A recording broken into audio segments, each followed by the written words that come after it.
안녕하세요. 말씀 묵상의 이광재 목사입니다. 오늘 하나님께서 바벨론을 통해서 예루살렘이 파괴되는 모습을 하나하나 그려가고 계십니다. 하나님께서 분명히 예레미야를 통해서 느부갓네살 왕에게 항복하고 포로로 끌려간다면 그들이 머물던 성전 또 궁전의 이런 모든 것들은 또 모든 사람들의 안전이 보장된다라고 말씀하셨는데 그 말씀 가운데 불순종하였을 때 참으로 비참한 심판이 이루어지고 있는 것들을 저희들이 확인하게 됩니다. 그러나 그 속에서 또 하나님의 세세한 배려와 또 잊지 않는 사랑의 모습이 흘러가고 있는데요. 오늘 말씀을 통해서 그러한 부분들을 통해서 하나님께서 저들의 삶 속에서 원하는 뜻이 무엇인지를 또 찾아가도록 하겠습니다. 기도하고 시작하겠습니다. 하나님 아버지 감사합니다. 저희들 하나님의 은혜가 없으면 살 수 없습니다. 또 하나님을 향한 열심이 없다면 저희들은 또 순간적으로 죄 가운데 빠질 수밖에 없는 모습임을 기억합니다. 하나님 도와주시옵시고 오늘도 말씀으로 저희들을 잡아주시옵소서. 성령님 조명하여 주시옵소서. 감사드리며 예수님의 이름으로 기도드립니다. 아멘. 예레미야 52장 12절에서 23절 말씀을 봉독해 드리도록 하겠습니다. 바벨론의 느부갓네살 왕의 19번째 해 5째 달 10째 날에 바벨론 왕의 어전 사령관 느부사라단이 예루살렘에 이르러 여호와의 성전과 왕궁을 불살르고 예루살렘의 모든 집과 고관들의 집까지 불살랐으며 사령관을 따르는 갈대아 사람의 모든 군대가 예루살렘 사면 성벽을 헐었더라.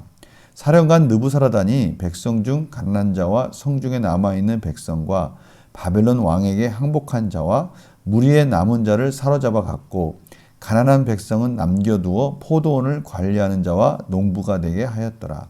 갈대아 사람은 또 여호와의 성전의 두 녹기둥과 받침들과 여호와의 성전의 놋대야를 깨뜨려 그 놋을 바벨론으로 가져갔고 가마들과 부삽들과 부집개들과 주발들과 숟가락들과 섬길 때 쓰는 모든 놋그릇을 다 가져갔고 사령관은 잔들과 화로들과 주발들과 솥들과 촛대들과 숟가락들과 바리들 곧 금으로 만든 물건에 금과 은으로 만든 물건에 은을 가져갔더라. 솔로몬 왕이 여호와의 성전을 위하여 만든 두 기둥과 한 바다와 그 받침 아래에 있는 12 놋소 곧 이 모든 기구의 놋 무게는 헤아릴 수 없었더라. 그 기둥은 한 기둥의 높이가 18규빗이요 그 둘레는 12규빗이며 그 속이 비었고 그 둘레는 4손가락 두께이며 기둥 위에 놋머리가 있어 그 높이가 5규빗이요 머리 3인으로 돌아가며 꾸민 망사와 석류가 다 놋이며 또 다른 기둥에도 이런 모든 것과 석류가 있었더라.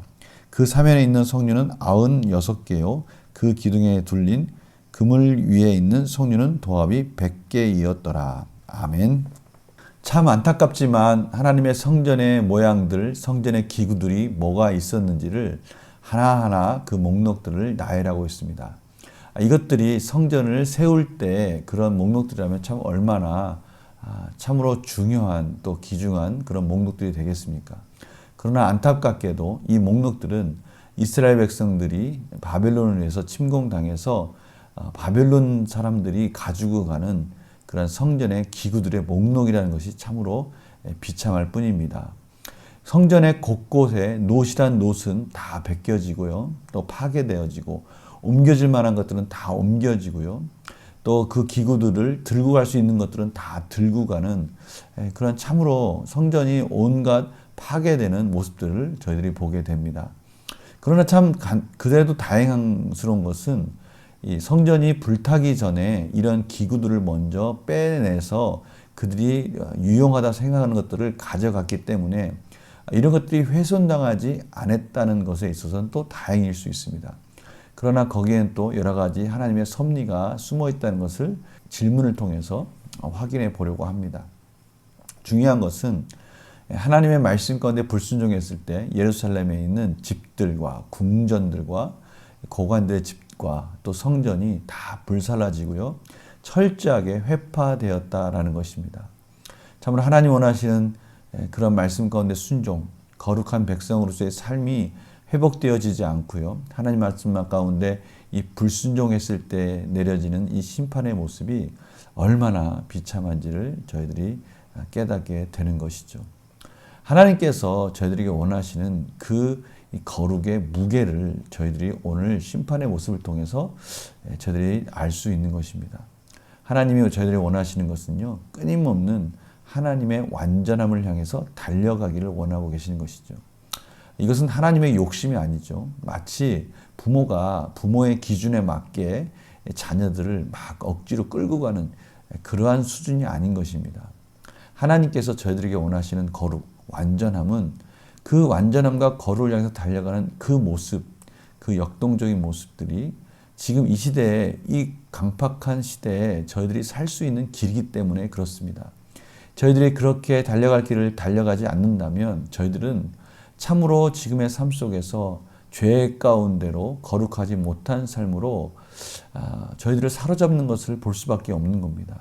하나님은 그러한 비참한 삶이 되지 않기 위해서 끊임없이 강권적으로 그 사랑으로 저희들을 하나님의 은혜 가운데 앞으로 거룩한 삶으로 끌고 가기를 원하시는 것입니다.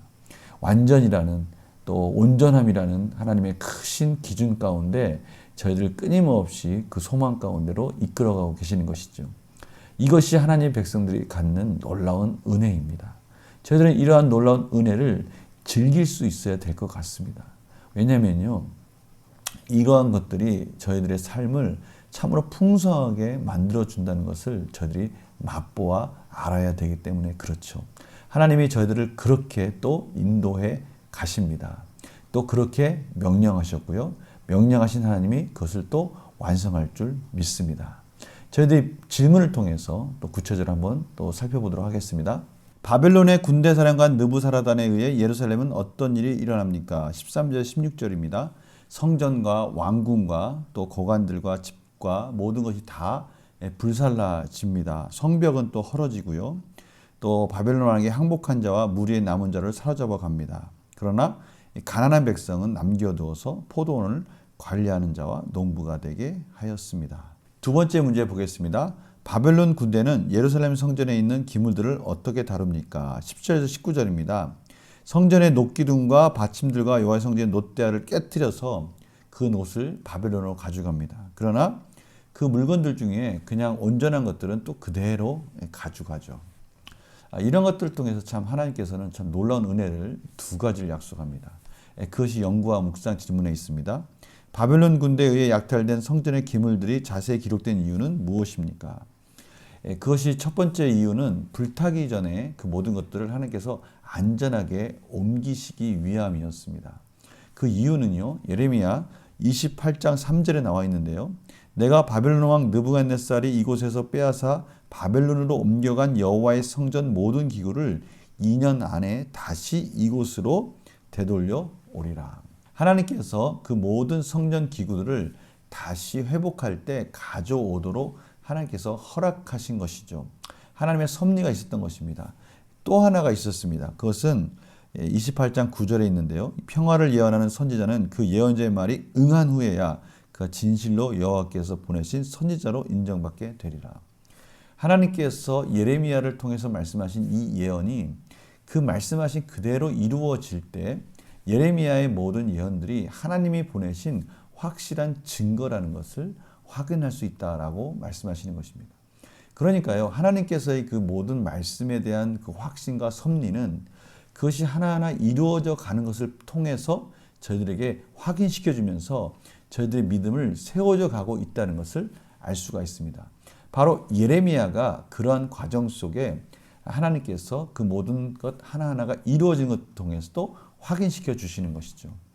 이것은 또 저희들에게도 중요한 의미가 있습니다. 저희들이 하나님의 말씀을 순종하고 하나님의 뜻 가운데 갈 때 우리의 영적 성숙과 함께 이 세상을 살아가는 놀라운 하나님의 큰 지혜와 위로와 평안과 모든 두려움으로부터 사라지는 자유함을 저희들이 경험하느냐가 중요합니다. 삶의 열매를 통해서 성령의 9가지 열매가 주렁주렁 매달려 가느냐, 아니면 기껏 내가 사는데 힘들고 어려운 걸 하나님께 간구하고 그저 내가 원하는 것을 구하는 도구로 하나님을 섬기고 있느냐? 바로 이 부분에 관한 부분입니다. 하나님의 메시지를 들을 때도 바로 그렇게 구별할 수 있는 겁니다.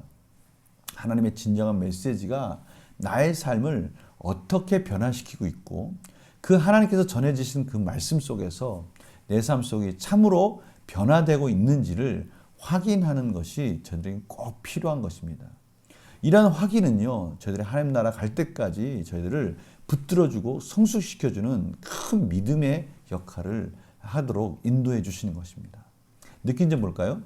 예언대로 예루살렘이 무너지고 성전이 노략당하는 모습을 보면 무엇을 느낍니까? 바로 이 예언대로입니다. 예언대로 예루살렘이 무너지고 성전이 노략당하는 것입니다. 하나님의 말씀 가운데 그것이 이루어진 것을 확인하는 거예요. 철저하게 성전이 회파됩니다. 이스라엘 백성들이 자신만만했던 건 뭡니까? 하나님의 성전이 무너질 리가 있어? 하나님의 성전은 하나님이 보여주시는 것이지 천만의 말씀입니다. 하나님은 그 성전 가운데 임재하시기도 하지만 하나님의 말씀 가운데 불순종한 이스라엘 백성들한테 무서운 교훈으로 그 성전이 완전히 해파되는 그러한 심판을 내리시는 겁니다. 왜요? 그렇게 해야 이스라엘 백성들이 다시 회복될 수 있기 때문에 하나님은 사랑의 매를 들지 않을 수 없는 겁니다. 그럼에도 불구하고 그것이 어떻게 또 다음 단계로 이어지는지, 그 성전 기구들이 갔다가 어떻게 다시 돌아오는지, 또 그것들이 어떻게 응해지고 이루어지는지를 통해서 또 그 예언들의 확인을 통해서 하나님의 말씀을 계속 이끌어 가시는 것입니다. 저희들 삶 속에서도 이런 것들이 확인되어져야 된다는 것이죠. 성도님들은 어떻습니까? 하나님을 섬긴다는 것, 하나님과의 교제를 한다는 것, 그것은요, 우리 삶 속에서 하나님을 뜨겁게 의지하고 간절하게 말씀 가운데 순종할 때 저희들 삶 속에서 그 열매가 맺어지고 나의 삶이 변화되는 것을 확인하는 것입니다. 너무나 중요한 겁니다. 그래서요, 우리 결단과 적용도 바로 그 부분에 중요한 의미가 있는 겁니다. 죄의 결과가 심판임을 기억하며 지금 내 삶에서 정리할 부분이 있다면 무엇입니까? 죄의 결과가 심판이다. 이건요, 그냥 무슨 원리적인 것이 아니라 하나님께서 오늘 말씀 가운데 확인해 주시는 거예요. 죄의 결과가 심판이다. 이것이 하나님의 예언의 말씀이고 내 삶 속에 죄가 있다면 그 죄의 결과는 무서운 심판으로 이어지겠구나라는 것을 저희들이 깨닫게 되는 거예요. 이것을 깊이 깨달으면 깨달을수록 저희들은 예수 그리스도의 십자가를 바라보게 되고요. 예수 그리스도의 십자가 속에서 뜨거운 은혜를 경험하게 되면 저희들 삶 속에서 이 죄와 싸우는 영적 전쟁은 더욱더 강한 힘을 가지게 될 것입니다. 이것이 하나님께서 저희들에게 주신 놀라운 말씀의 능력입니다. 그러나 우리가 그 죄 가운데 무뎌지고요, 그것에 대해서 거룩함을 쫓아가지 않는다면 저희들은 더욱더 계속해서 죄에 함몰되기 시작할 것입니다. 죄 때문에 저희들의 양심도 무뎌질 겁니다. 그렇다면 저희들의 무서운 심판은, 그런 과정 속에 오는 비참한 삶은요, 정말 세상 사람들과 방불하지 않는 그런 참으로 힘들고 어려운, 영혼이 피폐되는 삶을 살 것입니다. 하나님께서는 저희들에게 그러한 불쌍한 삶이 아니라 하나님의 백성다운 삶으로 회복하라고 말씀하시는 것이죠. 하나님의 백성다움을 온전히 지키기 위해 무엇을 결단하고 실천하겠습니까? 하나님께서는요, 주님께서 이렇게 말씀하셨습니다. 그러므로 하늘에 계신 너희 아버지의 온전하신 것 같이 너희도 온전하라. 하나님이 저희들 향한 그 목표와 그 이끄시는 그 수준은 상당히 높습니다. 온전함입니다. 온전함, 완전함입니다. 하나님의 온전하심 같이 우리도 온전하라는 거예요. 이것이 저희들에게 무거운 짐이 아닙니다. 이것은 하나님께서 저희들을 그렇게 이끌어 가시겠다고 하는 하나님의 사랑의 모습입니다. 우리가 그것을 바라보며 달려갈 때 우리의 삶 속에서는 이런 모든 것들이 회복되어지면서 그런 온전함을 향해 달려가는 그런 놀라운 능력들이 저희들을 지켜준다는 것을 깨닫게 될 겁니다. 이것을 포기하고 게을러지는 순간 우리도 모르게 이 죄 가운데 우리의 눈을 돌리게 되고요. 세상을 두려워하게 되고요. 세상을 두려워하면서 세상의 눈치를 보게 되고요. 세상의 또 눈치 가운데 그것의 노예가 되는, 정말 하나님의 백성이면서도 거짓과 불의에 굴복할 수밖에 없는 그런 우리의 인생을 보게 되는 것입니다. 오늘 말씀을 통해서 다시 한번 하나님께서 저희들 말씀하시는 그 메시지에 귀를 기울였으면 합니다. 오늘은 크게 두 가지죠. 하나는 하나님께서는 예언대로 이루어 가시는 것들을 삶 속에서 확인하시며 끌어가고 계시다는 것이죠. 또 하나는요, 우리의 죄에 대한 뜨거운 이 영적 전쟁을 통해서 온전함을 향해서 저희들을 지금 이끌어가고 계시다는 겁니다. 오늘 이 성전이 회파되는 모습 속에서 하나님께서 저희들을 이끌어가는 이 중요한 메시지에 저희들 귀를 기울이고 아멘하고 순종하는 그런 복된 삶이 되시기를 간절히 축원합니다. 제가 기도하고 마치겠습니다. 하나님 감사합니다. 오늘도 하나님께서 소중한 말씀을 주셨습니다.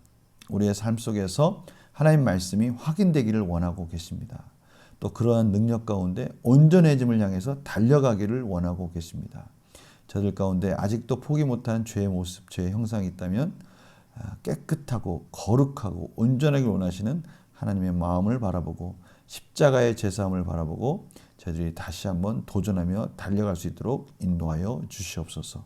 감사드리며 예수님의 이름으로 기도드립니다. 아멘. 우리가 주일 오후에 하나님 말씀을 나누면서 또 가정 예배의 회복에 대해서 같이 나눴습니다. 저희 신앙에 이러한 경건의 훈련들이 변두리로 밀려나가는 것이 아니라 저희 삶 가운데 중심으로 오기를, 우선순위로 오기를 간절히 축원합니다. 오늘 하루도 하나님 능력 가운데, 말씀 가운데 복된 하루 되시기를 간절히 축원합니다. 내일 또 뵙겠습니다. 안녕히 계세요.